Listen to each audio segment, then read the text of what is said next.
ዩቲዩብ ቻናል ፍቅርና በቀል የተሰኘውን ታሪክ ለእናንተ እያቀረበላችሁ ይገኛል። እነሆ 1 2 3 እና 4 እያልን አሁን 5ኛው ክፍል ላይ ተገኝተናል። የጽሑፉ ደራሲ ዘሪሁን ገመቹ አቤ ነው። እነሆ የዛሬውንም ክፍል እንደዚህ አሰናድተንላችኋል። አብራችሁን እንድትቆዩ የዘውትር ግብዣችን ነው። እነሆ በባለፈው ክፍል ታሪካችን ኃይሌ ስለ ቤተሰቡና እንዲሁም ስለ ሽማግሌው ስለ ሩት አባት ሲያጫውተን ነበር። እሳቸው ምን ያህል ክፉ እንደነበሩና እንዲሁም የቤታቸውን ዘበኛ አባት ነው ብለው እንደሸለሙት ሁሉ አጫውተውን ነበር። እስቲ በዛሬውስ ክፍል ምን ይፈጠር ይሆን? አብረን የምናየው ጉዳይ ይሆናል። መልካም ቆይታ። ወደ ታሪኩ እንሄዳለን። ሐዘን ደርሶበት የሚያለቅስን ሰው አታባብለው፣ ተወው ያልቅስበት። ምክንያቱም ያ ሰው ብልጥ ስለሆነ በለቅሶ ራሱን እያከመ ነው። ሐዘኑ ከእንባው ጋር ተቀላቅሎ ወደ ውጪ እየወጣለትና ከውስጡ እየተወገደለት ነው። የሚያሳዝነውስ በሐዘን ጦር የተወጋው ግን ማልቀስ የማይሆንለት ሰው ነው። እሱ የታመቀ ስሜትና የተዳፈነ ቁጣ በልቡ የታጨቀ ነው። ያ ሰው ነው እውነተኛ ስቃይ ውስጡ ያለው። እንደተለመደው ከቀጠሮዬ ሰዓት ቀደሜን የተገኘሁት። ስደርስም ሩትም በቦታዋ ላይ ነበረች። ዛሬ ከእሷ ጋር ከመገናኘቴ በፊት ከአጎቷ ጋር ለማግኘት ሞክሬ ነበር። ግን በአጋጣሚ ጠንከር ያለ ጉንፋን ስለያዛቸው ቀጠሮውን ወደ ነገ አዘዋወር ነው። ሰዓቱ እስኪደርስና ወደ እሷ እንድጠጋ እስክትፈቅድልኝ እየጠበቅኩኝ ነው። ግን አንድ ደስ ያላለኝ ነገር አለ። የተቀመጥኩበት ቦታ ሆኜ ሩትን ስመለከታት ከወትሮ በተለየ መልኩ መቁነጥነጥና መቅበዝበዝ አይነት ነገር እያየሁባት ነው። ወይኔ ዛሬ ከሽፍብኝ ይሆን እንዴ? በፍጹም መሆን የለበትም። በአይምሮዬ እየተብላሉ ያሉ ብዙ ጥያቄዎች በውስጤ ስቃይ ፈጥረውብኛል።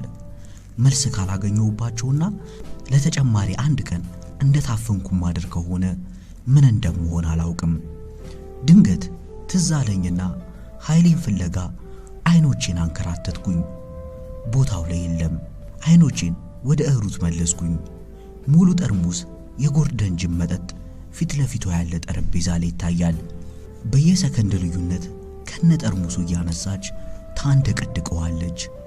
መልሳ ጠረጴዛ ላይ ታስቀምጠዋለች። ዳግም ታነሳና ትጋተዋለች። እንድንገናኝ የፈቀደችልኝ ሰዓት ስለደረሰ ተነስቼ ወደ እሷ ልሄድ ወይስ ትንሽ እስከምትረጋጋ ልጠብቅ? ግራ በመጋባት ከራሴ ጋር ሙግት ገጥሜ ሳለ ድንገት ከተቀመጠችበት ተነሳችና ተንቀሳቀሰች። ወደ ባንኮኒው አመራች። 3 ብርጭቆዎችን አነሳችና ደራረበቻቸው። ከዛም ወለሉ ላይ ለቀቀቻቸው። የሚሰቀጥጥ የመንከሽከሽ ድምፅ አሰምተው ብትንትን ብለው ወለሉን ሞሉት። አስተናጋጆቹ ባሉበት ቆመው በድንጋጤ ከማፍጠጥ ውጪ ምንም ለማድረግ አልሞከሩም ነበር። እኔ በበኩሌ በተቀመጥኩበት ውሃ ሆኜን የቀረሁት። ሌሎቹ 2 ጥንድ ተስተናጋጆች ከእኔ ፊት ለፊት ነበሩ። ፈርተው መሰለኝ ሂሳባቸውን ቁጭ አድርገው ሹክክ ብለው ሆቴሉን ለቀው ወጡ። ሩት ግን ምንም እንዳልተፈጠረ በተወሰነ መረጋጋት ወደ ቦታዋ ተመልሳ በመቀመጥ መጠጣቷን ቀጠለች። ከአስተናጋጆቹ ውስጥ አንዷ ወለሉን የሞላውን የብርጭቆ ስብርባሪ ማስዳቷን ቀጠለች። የሆቴሉ አስተዳዳሪ ሞባይል ስልኩን እየነካካ ወደ ውጭ ወጥቷል። በረንዳ ላይ ቆሞ ዘበኞቹን ጠራቸው እና ለኔ ያልተሰማኝን ነገር ነገራቸው። ወዲያው ትዕዛዙን ተቀብለው ወደ ኋላቸው ሄዱና የሆቴሉን የውጭ በራፍ ዘጉት። እንግዲህ ደንበኞች እንዳይገቡ መሆኑ ነው። አጨንቆሬ ወደ ውጭ ማየቱ ስላልተመቸኝ መቀመጫዬን ለቀቅኩኝና ወደ በረንዳው ወጣው። አስተዳዳሪው ራቅ ብሎ ዝቅ ባለ ድምፅ ስልክ እያወራ ነው። እስኪ ጨርስ ፈንጠር ብዬ ጠበቅኩት። ጨረሰና ወደ እኔ ቀረብ አለ። ጌታዬ ችግር አለ እንዴ? ጠየቅኩት። እየተካሄደ ያለው ነገር በደንብ እንዲያስረዳኝ ስለፈለግኩኝ። አይ እስካሁን ችግር የለም፣ ምልክቱ ብቻ ነው። የምን ምልክት? ደመና የምን ምልክት ነው? የዝናብ አይደል? ቀረርቶስ የምን ምልክት ነው? የጦርነት አይደል? ዝምታስ የምን ምልክት ነው? የአመጽ አይደል? እናም የሩት የብርጭቆ መሰባበርም ሌላ ቀጣይ የሚሰበር ነገር እንዳለ ማስጠንቀቂያ ነው። የፈለገችውን ካላገኘች ገና ብዙ ነገሮችን ተሰባብራለች፣ ማአት ጥፋት ታጠፋለች አለኝ። እና ፖሊስ ጋር ነው የደወልከው? ኧረ ፖሊስ? የምን ፖሊስ? ማለቴ እንዳትረብሽ እንዲያስወጧት ወይንም እንዳታጠፋ እንዲያስጠነቅቋት ወይም እንዲያስሯት።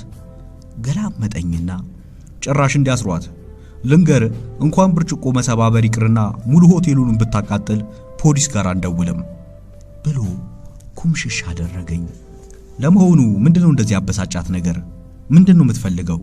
መቼስ ሰውየው እንዲህ በተጨናነቀ ሁኔታ ውስጥ የሚረባውንም የማይረባውንም ጥያቄን በትዕግስት እየመለሰልኝ ያለው ከኃይሌም ጋር ሆነ ከሩት ጋር ያለኝን ቅርበት ከግምት ውስጥ በማስገባት እንደ ቤተሰብ ስላየኝ መሆን አለበት። የምትፈልገውማ ያው የተለመደውን ነው። አልገባኝም። የተለመደውን ስትል ብዬ ጠየቅኩት። ኃይሌኗ እሱ ስላልመጣ ነው የተበሳጨችው። አሁን የደወልኩትም እሱ ጋር ነው። ራሱን አሞት ተኝቶ ነበር ያልመጣው። አሁን ግን እየመጣ ነው አለኝና ሌላ ጥያቄ እንዳልጠየቆ ፈራ መሰለኝ ፈጠን ባለ እርምጃ ወደ ውስጥ ተመልሶ ገባ። እኔም በታላቅ መገረም ወደ ውስጥ ተመለስኩኝና መቀመጫዬ ላይ ተቀመጥኩኝ እና ሁኔታዎችን በትኩረት መከታተል ቀጠልኩኝ። ከ5 ደቂቃ በኋላ ሩት ዳግመኛ ተንቀሳቀሰች። ከመቀመጫዋ ተነሳችና ወደ ሆቴሉ መሃል ተራመደች። መሃል ላይ ስትደርስ ቆመች። መለሉ ቁመቷ ተመዞ ያፈዛል። አንገቷ ተስቦ ልክ እንደ ቀጭኔ ለብቻው ከሰውነቷ በርቀት ላይ ሆኖ ለብቻው ይሽከረከራል። ሰማያዊ ቀለም ያለው አጭርም ረጅምም የማይባል ጉርድ ቀሚስና ነጭ ቲሸርት ነው የለበሰችው። ቲሸርቷን መሽረጥ አድርጋ አውላለቀችውና ወደፊት ለፊት ወራወረችው። ጠይም ግማሽ እርቃን ገላ፣ የተቀሰሩ የልጃገረድ መሰል ሁለት ጡቶች፣ ወደ ውስጥ ስሩግድ ብሎ የገባ እምብርት፣ ችቦ ነው የሚባል ወገብ። የሚገርም ትዕይንት እያየሁ ነው ያለሁት። ግን ጡቶቿ በዚህ ዕድሜዋ እንዴት ሳይወድቁ? በዛች ደቂቃ ውስጥ በውስጥ የተፈጠረ የአድናቆት ጥያቄ ነበር።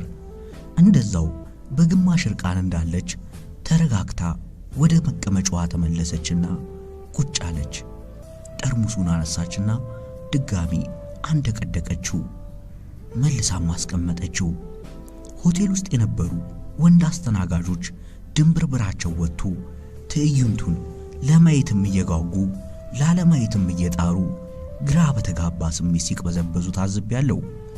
ምራቁን የዋጠውና ሁኔታውን የመቆጣጠር ኃላፊነት ያለበት የሆቴሉ አስተዳዳሪ ወደፊት ተንቀሳቀሰ። ሩት ወደ ወረወረችው ቲሸርት ሄደና ከወለሉ ላይ አንስቶ በማራገፍ አጣጥፎ ጠረጴዛው ላይ ያስቀመጠው። ከዛ ከሴቷ ካሸሪ በስተቀር ሌሎቹን ጠቅላላ ሆቴሉን ለቀው ወደ ውስጥ እንዲገቡ አደረገ።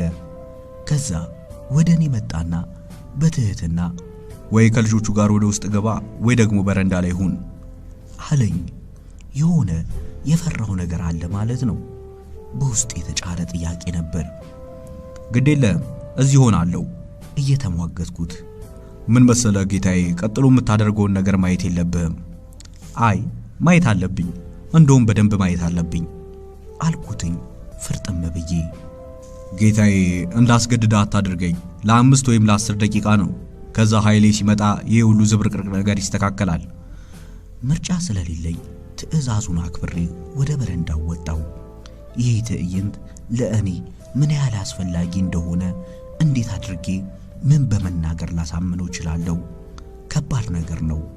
በፈጣሪ ስም ሌላ መንኳኳትና የብርጭቆ ወይም የጠርሙስ መሰባበር ድምፅ ከወደ ውስጥ ተሰማ። ያሁኑ ከቅድሙም ጠንከር ያለና የበዛ ውድመት ይመስላል። የሰውየውን ትዕዛዝ ጥሼ ገርበብ ያለውን የሆቴሉን በራፍ በርግጄ ወደ ውስጥ ገብቼ ምን እንደተፈጠረ ልይ ወይስ ታግሼ ልጠብቅ እያልኩኝ ከራሴ ጋር ትንፋሽ የሚያሳጣ ሙግት ላይ ያለው ከወደ ኋላዬ የመኪና ጥሩምባ ድምፅ ሰማው። ዞር ብዬ ሳይ የኃይሌ መኪና ነበረች። ዘበኞቹ ተንደርድረው በራፉን ከፈቱለት። መኪናውን አስፈነጠረና ወደ ውስጥ አስገብቶ እንደ ነገሩ በማቆም ሞተሩን እንኳን ሳያጠፋ ወረደ። እየሮጠ የሆቴሉን በራፍ በርግዶ ወደ ውስጥ ገባ። አላስቻለኝም። እኔም ከኋላው ተከትዬ ገባው። ምን ነው ባልገባው ነበር ያልኩት። ካሸሪ ያልኳችሁ ሴት በተቀመጠችበት በድንጋጤ ጭንቅላቷን ወደ ታች ደፍታ እጆቿን ጭንቅላቷ ላይ ጭና ኩርምትምት ብላ ትታያለች። የሆቴሉ ማስተዳዳሪ ሆነ ሌላ ማንም ሰው ሆቴል ውስጥ አይታይም። ሩት ባንኮኒውን ተደግፋ ቆማለች። እርቃኗን ነች። ሙሉ እርቃኗን። ሰውነቷ ላይ የቀረው ያጠለቀችው ጥቁር ባለረጅም ተረከዝ ጫማ ብቻ ነው። ሁለት እግሮቿን አጣምራና በቄንጥ ቆሟ ውስኪዋን እያንደቀደቀች ትጠጣዋለች። ዙሪያውን ያለው ወለል በብርጭቆና በጠርሙስ ስብርባሪ ተሞልቷል። ወንበሮቹ ተተረማምሰዋል። ልክ የኃይሌን መምጣት ስታይ ፈገግ አለችና በአትኩሮት ተመለከተችው። ረጅም ለመሰሉኝ ግን 2 ደቂቃ ለማይሞሉ ደቂቃዎች ተፋጠጡ። ከዛም ሩት ተንቀሳቀሰች፣ መራመድ ጀመረች። አዎ ወደ እሱ እየሄደች ነው። እንደዛ አይደለም። ቲሸርቷ ያለበት ጠረጴዛ ጋር ስትደርስ ቆመችና ቲሸርቷን አነሳች፣ ለበሰችው። ከዛም ወደ ኋላዋ ተመለሰችና ቀሚሷንም አነሳች። እሱንም በተመሳሳይ ሁኔታ ለበሰችና ወደ ባንኮኒው ሄዳ ያስቀመጠችውን ጠርሙስ አነሳችና ተረጋግታ ወደ ቦታዋ ተመለሰች። ቁጭ አለች። ስለ ሩት ሳስብ አንድ ነገር የገረመኝ ይሄን ሁሉ ስታደርግ፣ ይሄን ሁሉ ዕቃ ስትሰባብር፣ እንደዚህ ራሷን እርቃኗን ስታስቀር ዝም ባለ ሁኔታ መሆኑ ነው። እየጮኸች አልነበረም፣ እያለቀሰችም አይደለም። እዚሁ ላይ አሁን በቅርብ ከፕሮፌሰር አብርሃም ማለት ከሩት አጉት ጋር ስናወራ ስለ ለቅሶ ያሉኝ ነገር ትዝ አለኝ። ሐዘን ደርሶበት የሚያለቅስን ሰው አታባብለው፣ ተወው ያልቅስበት። ምክንያቱም ያ ሰው ብልጥ ስለሆነ ነው። በለቅሶ ራሱን እያከመ ነው። ሐዘኑ ከእንባው ጋር ተቀላቅሎ ወደ ውጭ እየወጣለትና ከውስጡ እየተወገደለት ነው። የሚያሳዝነውስ በሐዘን ጦር እየተወጋ ግን ማልቀስ የማይሆንለት ሰው ነው። እሱ የታመቀ ስሜትና የተዳፈነ ቁጣ በልቡ የታጨቀ ነው። ያ ሰው ነው እውነተኛ ስቃይ ውስጥ ያለው። እና አሁን ሳስበው ሩት ብትጮህ ይሻላት ነበር ስላሰብኩኝ። ብታለቅስም ጥሩ ነው። ኃይሌ ላበላብ ሆኖ በድንጋጤና በመገርጣት ከቆመበት ቦታ በዝግታ ተንቀሳቀሰ። ወደ ውስጥ ወደ መሃል አካባቢው ጋር ሲደርስ ቆሞ ጎንበስ አለ እና ከጠረጴዛ ስር አንድ ነገር አነሳ። የሱፉ ኮት ኪስ ውስጥ ከተተው። ያነሳውን ነገር በጨረፍታ ስላየሁት መገመት አላቃተኝም። አዎ ሩት አውልቅ የጣለችው ጥላም ረስታ ይሁን ወይም አውቃ ያላነሳችው ፓንቷን ነው ያነሳው። ከዛ ወደ ጋሸሪዋ መቀመጫ ሄደ። በፍራቻና በድንጋጤ ውስጥ ያለችው ካሸሪዋ በመበርገግ ስሜት ቦታውን ለእሱ ለቀቀችለትና ራሷን ለማረጋጋት መሰለኝ ወደ ውስጥ ገባች። ከደቂቃዎች ቆይታ በኋላ የሆቴሉ አስተዳዳሪው መጣ። ሁኔታውንም ቃኘና ሁሉም ሰላም እንደሆነ ሲረዳ ተመልሶ ወደ ኋላ ተመለሰ። አስተናጋጆቹን በማንጋጋት ይዟቸው መጣ። ሁሉም በፍጥነትና በታዛዥነት ወደ ሥራ ተሰማሩ። የተሰባበሩም ነገር ተጠራረገ፣ የወዳደቀውም ነገር ተነሳሳ፣ የተዘበራረቀውም ነገር ተስተካከለ። በ5 ደቂቃ ውስጥ ሆቴሉ ለተስተናጋጆች ዝግጁ ሆነ። የውጭውም የውስጡም በራፍ ተከፋፈተ፣ ሙዚቃውም ተለቀቀ። ምንም ተፈጥሮ እንዳልነበረ ቤት ውስጥ ያለው ሰው ሁሉ ወደ ተለመደው ስራው ተመለሰ። ይሄ ለኔ በጣም የሚደንቅና ለማመን የሚያስቸግረኝ ነገር ነበር። እሺ ሰራተኞቹን እርሷቸው። እንደዛ ላበላብ ሆኖ እያለከለከ የነበረው ኃይሌ ሳይቀር አሁን በፍጥነት ተረጋግቶ ስራውን ቀጥሏል። ሌላው እንደዛ ለይቶላት ጨርቋን ጥላ የነበረችው ሩትን እንደመጣ አላናገራትም፣ አላቀፋትም፣ አላባበላትም ወይም ተይ እረፊ አላላትም። ዝም ብሎ ነው መኖሩን ብቻ ያሳያት። በአይኗ ብቻ ስላየችው ወደ መረጋጋቷ ተመልሳለች። ስርዓቷን ይዛ ቁጭ ብላለች። ይሄ ምን አይነት ቁርኝት ነው? ይሄ ምን አይነት መሳሳብ ነው? ምን አይነት መጠፋፋት ነው? ይሄ ታሪክ ብጽፈውስ ማን አንብቦ እውነት ነው ብሎ ያምነኛል? አይደለም ተጽፎ ለሚያነብ ይቅርና እኔም ቀጥታ በአይኖቼ ብሌን አየሁት ማመን አቅቶኛል። አሁን ሰዓቱም ሄዷል። ካሁን ወዲህ ሩትን ላናግራት አልችልም። የዛሬው ቀጠሯችን ተሰረዘ ማለት ነው። ቢሆንም ብዙም አልከፋኝም። ቢያንስ የታሪካቸው አንድን ክፍል በቀጥታ መታዘብ ችያለሁ። ይቀጥላል።